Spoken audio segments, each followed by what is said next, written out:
दानि सरकार सालायनाय मानसिफोरा एसेबांदि ट्राइबेल एन्ड ब्लकखौ बिथांमोनहा सिफायनो नागिरदों बिथांमोनहा बुजिनांगौसोमोन सरकाराव थानानै मानो बुजिदिया दिनै प्रमद सारमोनहा फेरेंगा सारमोनहा दिनै एमपि सानै दं जोंहा रायजो सभानि दं बिथां रोनगोरा सार दिनै जोंहा सासे जयन्त बसुमतारी सार दं बिथांमोनहा दिनैसिमबो मिडियायाव ओंखारफिननाय नुवाखै जुमदुवार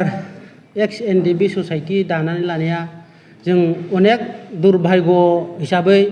जों मोनबोयै खोथाखौ लानानै जों अनेक बेले बेजेआव फैदों दा बेनि थाखाय जोंहा इउनिटि गैया जोंनि जुमदुवार समष्टिनि जाय एनडिबि लोगो बिथांमोनहा दिनैसिमबो इउनिटि गैयैनि थाखाय जोंथ' मोनदों मोननाया जोंहा ट्रेनार हिसाबै जोङो मोननांगौखौ जों मोनदों नाथाय जोंनि कंग्रेस लोगो बिथांमोनहा कयेकजन मोनाखै दा बेनि सार्थआव दिनै जोङो बे एक्स एनडिबि वेलफेयार ससाइटि कमिटिखौ जोङो जुमदुवार समष्टि हिसाबै दानो गोनां जादों आरो जोंहा मोनसे बावैसो जोंहा मिडियायाव जोंना मानगोनां एमपि बिथां दिलीप सयकिया बिथाङा बुंदों बिथांमोनहा सानदोंना सानाखै दानि सरकार सालायनाय मानसिफोरा एसेबांदि ट्राइबेल एन्ड ब्लकखौ बिथांमोनहा सिफायनो नागिरदों बिथांमोनहा बुजिनांगौसोमोन सरकाराव थानानै मानो बुजिदिया दिनै प्रमद सारमोनहा फेरेंगा सारमोनहा दिनै एमपि सानै दं जोंहा रायजो सभानि दं बिथां रोनगोरा सार दिनै जोंहा सासे जयन्त बसुमतारी सार दं बिथांमोनहा दिनैसिमबो मिडियायाव ओंखारफिननाय नुवाखै जों मानो दिनै उन्दै लेभेलनि जों मानसिया दिनै जों एक्स एनडिबि जानानै बुंनो गोनां जादों मानो बुजिदिया बिसोरो दिनै जोंनि बर' जाथिया मा जानो थांगासिनो दं माब्रै सानदिया बिसोरो जों दिनै थौले मेलेमैबाबो साननानै दिनै जोङो उफाय गैयैयाव जों बिपिएफ सरकारखौ मदद होनानैब्लाबो देरहाहोनायनि सार्थआव जों दिनै बिसोरखौनो सापर्ट होनानै जोंनि बेलेन ब्लक ट्राइबेलखौ जों लाखिफिननो थाखाय जों बेनि सार्थआव दिनै बिपिएफखौ जों गोरायै स्ट्रङै दिनैनि सार्थआव जोङो सापर्ट खालामनानै बिथांमोनखौ जोङो देरहाहोनाय जागोन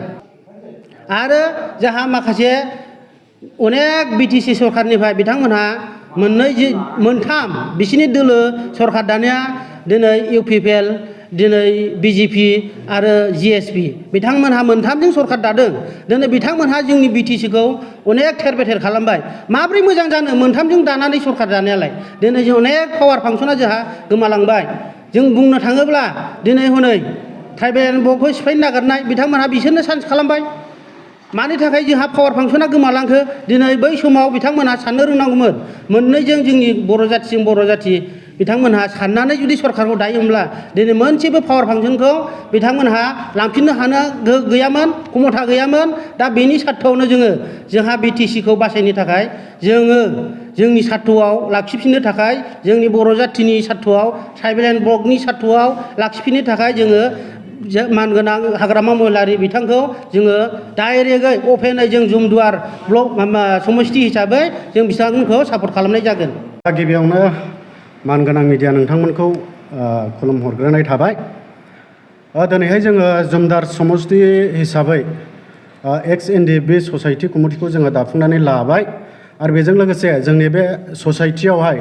जोंनि बे ससाइटि कमिटियावहाय माने जुमदार समष्टियाव बेसेबांबा एक्स एनडिबिफोर दं बिथांमोनहा माने 100आव 80% जोंनि बे कमिटियाव दङ बिथांमोनहा जोंजोंनो खामानि मावगोन होननानै ज'ज'यै ओंखारबोनाय जाबाय आरो कमिटिखौ जोङो दिनैहाय दाफुंनानै लानो हाबाय थांखियाथ' बेनो जाहैबाय दिनैहाय माने इलेक्सननि गोबां बारगासिनो दं बेजों लोगोसे दिनैहाय गोबां एक्स एनडिबिफ्रा फ्रायनो नंगौ एक्स एनडिबिफ्रा माने दिनैहाय खौसेथि गैजोबा अब्लाबो जोङो जुमदार समष्टि हिसाबै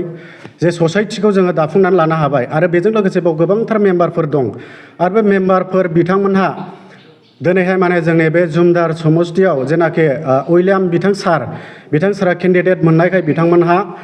जोबोरैनो रंजानायजों गोजोननाय मोननायजों खुसिजों माने बिथांमोनहा जोंनि बे उइलियाम सारखौ हेफाजाब होनो बा बिपिएफ सरकारखौ नैबे 2025 इलेक्सनावबो जेरैखिजाया देरहाथारनांगौनि खार'नाव बिथांमोनहा जों बाव ज' खामानि मावफानो होननानै बिथांमोनहा जोंजों फैनाय जादों आरो कमिटिखौबो जोङो दाफुंनानै लानो हादों ओरैनोथ' जोङो एक्स एनडिबि हिसाबै बावहाय नोङो 100आवहाय माने 80%सो 80-70%सोआ दं बेजों लोगोसे जोंना बेवहाय एक्स एन डि बि होनना बुङोब्ला जोङो फ्राय एक्स एन डि बिल' गैया जोंजों लोगोसे जों बादि लाइमोन माने इयुथनि मानसिफोर जोंजोंहाय गोबां दं बे ससाइटियाव हाबनानै जोंजों समान समान माने हेफाजाब होलायनो खामानि मावलायनो होननानै ओंखारबोनाय मानसिफोर थ' बिथांमोनखौबो जोङो जोंनि बे कमिटियाव सोसननानै लानाय जादों आरो बेजों लोगोसे सोरबाफोर जुदि जोंनि नैबे एक्स एन डि बि ससाइटि कमिटियाव माने सोरबाफोर जयनिं जानानै बा हाबनानै बा जोंजों लोगोसे सिथाबना खामानि मावफानो गोसो जादोंब्ला फै जोंनिफ्राय बादा गैया जोङो बयखौबो लेंहरो जोंबादि इयुथनि मानसिफोर लाइमोनफ्रा जोंजों लोगोसे फै जेन' फैबाय थानाय इलेक्सनाव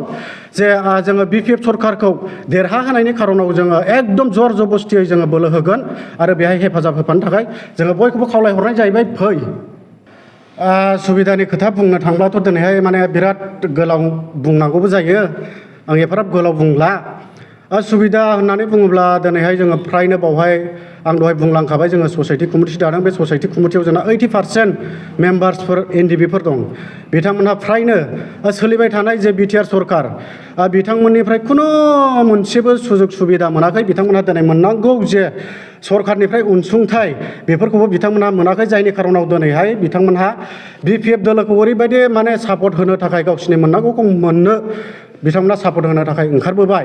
आरो बुंनो थाङोब्ला दिनैहाय माने एक्स NDB अल एक्स NDB-खौ जों बुङा खिन्थु जोंनि जमदार समस्थियाव जोङो एक्स NDB जानानै दिनैहाय जोङो सोलिबाय थानाय सरकारनिफ्राय